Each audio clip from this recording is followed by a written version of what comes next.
Good morning students. आज हम लोग द सर्किल की, जो कि हमने कार्टेशियन में इसकी इक्वेशन पढ़ ली जितनी तरह की होती हैं, अब हम इसकी इक्वेशन इन पोलर कोऑर्डिनेट पढ़ेंगे, यानी कि पोलर इक्वेशन सर्किल की। और उसके साथ साथ ही हम लोग इसकी इक्वेशन ऑब्लिक कोऑर्डिनेट में भी पढ़ेंगे। तो सबसे पहले हम पोलर वाली इसको करते हैं। तो पोलर इक्वेशन के लिए पोलर कोऑर्डिनेट्स, जैसा कि आप हमारे कॉम्प्लेक्स नंबर पे जो लेक्चर थे, पोलर कोऑर्डिनेट पे पूरा लेक्चर बना है, उसको आप देखिएगा यूट्यूब में। तो उसी को हम यहाँ शुरू करते हैं। तो जैसे कि पोलर कोऑर्डिनेट्स में होता है, एक इनिशियल लाइन होती है। तो लेट ये हमारी इनिशियल लाइन होगी और ये सपोज पोल हो गया। अब मान लिया कि हमारे पास एक सर्किल एज्यूम कर लेते हैं। ये हमारा सर्किल हो गया, ये इसका सेंटर हो गया। अब हमने करना क्या है, लेट पहले सेंटर को मिला लिया सपोज। तो ये एज्यूम कर लेते हैं कि सेंटर के जो कोऑर्डिनेट्स हैं, लेट ये आर कॉमा मान लिया अल्फा हो गए। तो इट मीन्स कि ये एंगल अल्फा और जो ये डिस्टेंस बनेगी ये हो गई टोटल आर, यानी कि पी से अगर हम इसको सेंटर को सी कहते हैं तो ये आर होगी। इसके बाद हम मान लिया एक पॉइंट यहाँ ले लेते हैं कोई, सपोज ये पी, ये क्यू ले लिया। आप चाहे तो इस क्यू पॉइंट को यहाँ भी ले लें, कोई दिक्कत नहीं है।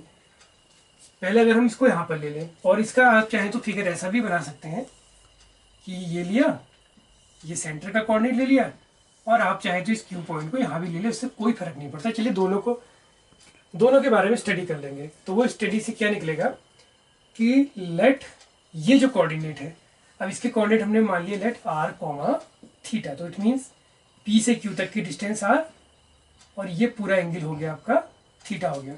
सेम प्रोसेस को जब यहाँ अप्लाई करेंगे तो यहाँ पर ये आर और लेट अल्फा जो हमने जैसे करा है, ये अल्फा, ये आर, और ये जो डिस्टेंस होगी पी से लेके क्यू तक की ये आर, और ये एंगल बन जाएगा थीटा। तो ऐसा कुछ नहीं है, एक पॉइंट आपने सर्किल की सरकमफ्रेंस पे लेना, जिसका यूज करके हम इसकी इक्वेशन निकालेंगे। अब इन दोनों को देखते हैं, इसको भी मिला लेते हैं। ये सपोज सर्किल की रेडियस होगी यहाँ भी और यहाँ भी।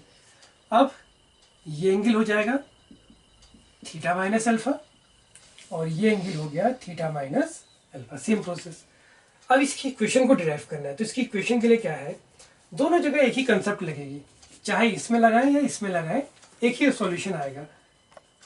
अगर हम अप्लाई करें cos theta minus alpha, cos की ट्रायंगल इनइक्वलिटी होती है, कुछ इस प्रकार की होती है, मैंने पहले भी पढ़ाई थी। लेट ये बी सी हो जाए, ये साइड ए, ये बी और ये सी, और माना मुझे इसके लिए इनइक्वलिटी, इसके लिए इसकी फॉर्मूला अप्लाई करना है ट्रायंगल का। तो वो क्या बनेगा, कॉस ए लिया तो इसके अगल बगल की साइड का स्क्वायर कर लेते हैं, सामने वाली साइड को माइनस अपॉन 2bc। इस वाली प्रॉपर्टी का हम लोग यूज करेंगे। तो cos theta minus alpha R square plus R square, यहाँ देखें और यहाँ भी सेम चीज, ये दोनों स्क्वायर, सामने वाली साइड को माइनस।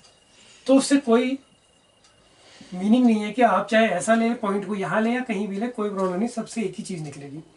इसको सिंप्लीफाई कर ले तो ये बन जाता है 2r cos theta minus alpha is equal to R square plus R square minus A square.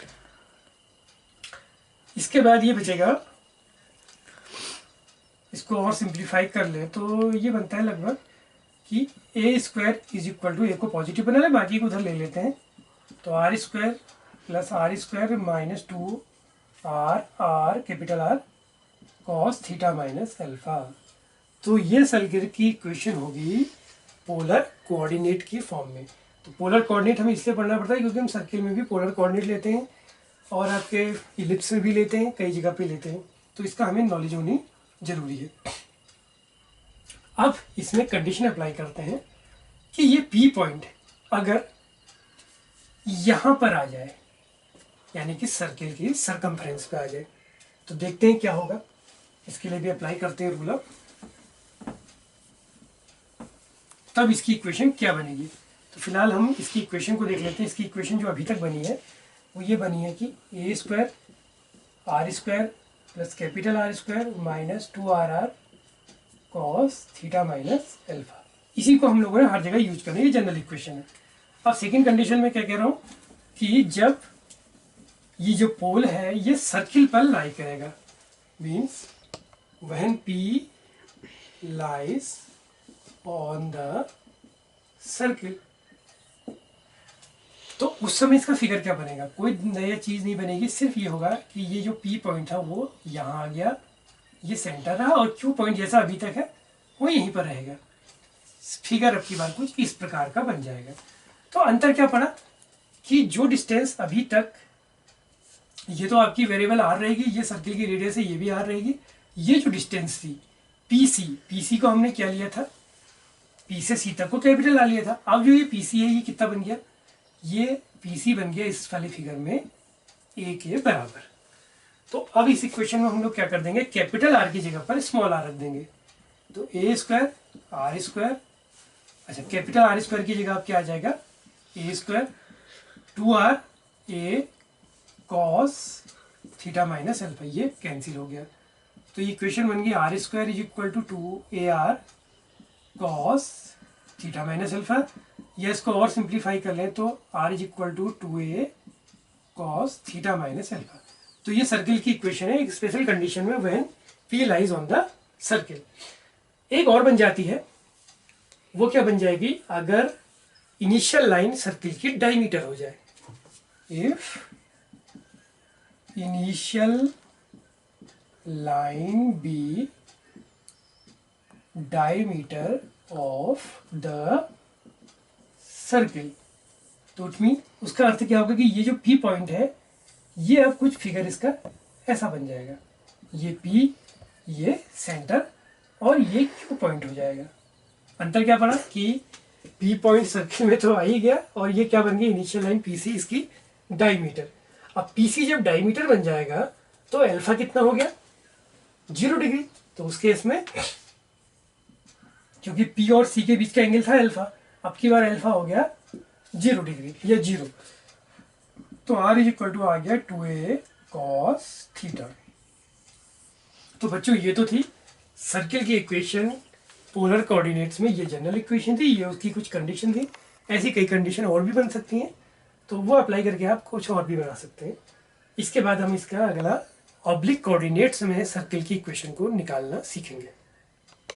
अब हम लोग इसी सर्किल की इक्वेशन ऑब्लिक कोऑर्डिनेट्स में निकालेंगे, या ऑब्लिक इक्वेशन भी कह सकते हैं, कोऑर्डिनेट तो नहीं, सर्किल की equation in oblique coordinate. It means क्या हो गया कि जो हमारी एक्स और वाई एक्सिस हैं, अब वो हमने परपेंडिकुलर न लेके सपोज वो किसी एंगल थीटा पर हो गई, और मान लिया ये सर्किल है, इसके सेंटर के कोऑर्डिनेट हमने एज्यूम कर लिए एच और के, एक पॉइंट हमने यहाँ पर ले लिया एक्स वाई। तो अब की बार एक्सिस रेक्टेंगुलर नहीं है बल्कि कोई एंगल थीटा पर है।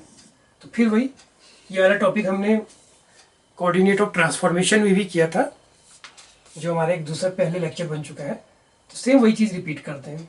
तो ये थीटा, तो ये भी थीटा, ये हो जाएगा 180 माइनस थीटा। तो ये एंगल भी कितना आ जाएगा, 180 माइनस थीटा। अब ये जो डिस्टेंस बन गई ये x माइनस एच, और ये डिस्टेंस बन गई y माइनस के। ये दोनों लाइन्स हमने क्या करी, इसके पैरेलल ड्रॉ कर दी। तो पहले इसी फिगर को देख लेते हैं। ये फिगर हमारा कुछ इस प्रकार का बना है। इस फिगर की बात करें, अगर इसको सी ए बी बोल दें हम, तो ये तो था B, ये था C सेंटर जो है, और ये पॉइंट A है। तो ये डिस्टेंस बनी है y माइनस के, ये बनी है x माइनस एच, और ये होगी 180 माइनस थीटा। तो ये सरकमफ्रेंस का पॉइंट है, ये इसके सेंटर का पॉइंट है। तो इसमें भी वही हम कॉस की जो ट्रायंगल का फॉर्मूला है या प्रॉपर्टी है उसको अप्लाई करते हैं। Cos 180 minus theta x minus H का स्क्वायर, y माइनस के का स्क्वायर, माइनस ये सामने वाली साइड, ये साइड क्या होगी, सर्किल की radius, upon 2x minus H y minus K. Cos 180 minus theta minus cos theta, तो ये हो जाएगा minus 2x minus H y minus K into cos theta is equal to x minus H whole square y minus K whole square minus A square, x minus H whole square y minus K whole square plus 2x minus H y minus K cos theta, इसको उधर रख लिया और ए square को opposite side में रख के positive बना लिया। तो ये सर्किल की इक्वेशन आ गई। जब हमारे एक्सेस रेक्टेंगुलर ना हो। इसको हम लोग खोल लें, खोल के भी हम इसको और सिंप्लीफाई कर सकते हैं। जैसे x square H square minus 2xh, ऐसे इसको भी एक्सपेंड कर दिया 2y के। यहाँ भी हम चाहें तो इसको मल्टीप्लाई कर लेंगे तो ये बन जाएगा 2xy cos theta, then 2xk cos theta minus 2yh cos theta plus 2hk cos theta, 2xy cos theta, 2xk cos theta, 2hy cos theta, 2hk cos theta और इज इक्वल टू हो गया a square. और लिख लें X square plus Y square minus 2xh minus 2yk प्लस h square plus k square, और next term आया हमारा 2xy cos theta, 2xk cos theta, 2yh cos theta, 2hk cos theta minus a square is equal to 0। तो इस तरह से ये question आ गया। अब इसमें आप कंडीशन डाल दो। इस तरह से आप लोग इसमें देखिए ना, एक्स स्क्वायर वाई स्क्वायर भी है, ए स्क्वायर भी है, एक्स एच वाला टर्म जैसा कि हमारा आता है, एच स्क्वायर को लेंगे तो एक्स माइनस एच का होल स्क्वायर। अब कंडीशन क्या बन सकती है कंडीशन ये बन सकती है, इसमें एक्स वाई वाला टर्म भी आया है। ये जनरल इक्वेशन जो हमारी कैसा होगा, रेक्टेंगुलर एक्सेस नहीं होंगे, नहीं तो नॉर्मली रेक्टेंगुलर एक्सेस में एक्स वाई वाला टर्म नहीं आता है। अब कंडीशन क्या है, अगर एक्सेस रेक्टेंगुलर हो जाए, if the axes are rectangular, तो रेक्टेंगुलर जब एक्सेस हो जाएंगे तो थीटा हो जाएगा 90। थीटा 90 होगा तो ये सारे टर्म कितने हो गए, 0 के इक्वल। तो इक्वेशन बन जाएगी X square plus Y square minus 2xh plus H square plus K square minus 2yk और 2yk minus A square, X square Y square 2xh plus H square plus K square minus 2yk minus A square equal 0। सिर्फ यही term बचेंगे, ये वाले 1 2 3 4 5 6 3 4 5 6 और एक ए square. तो बच्चों उम्मीद करता हूँ कि आपको ये लेक्चर पसंद आया होगा। इसका यूज हमारे कुछ डिफ़िकल्ट फिजिक्स की प्रॉब्लम्स में और कुछ मैथमेटिकल प्रॉब्लम्स में काफ़ी यूज होता है। तो इसको अप्लाई करना अगर आप सीख जाएंगे तो आपकी कई डीप मैथमेटिकल प्रॉब्लम्स और सिंप्लीफाई हो सकती है। Thank you.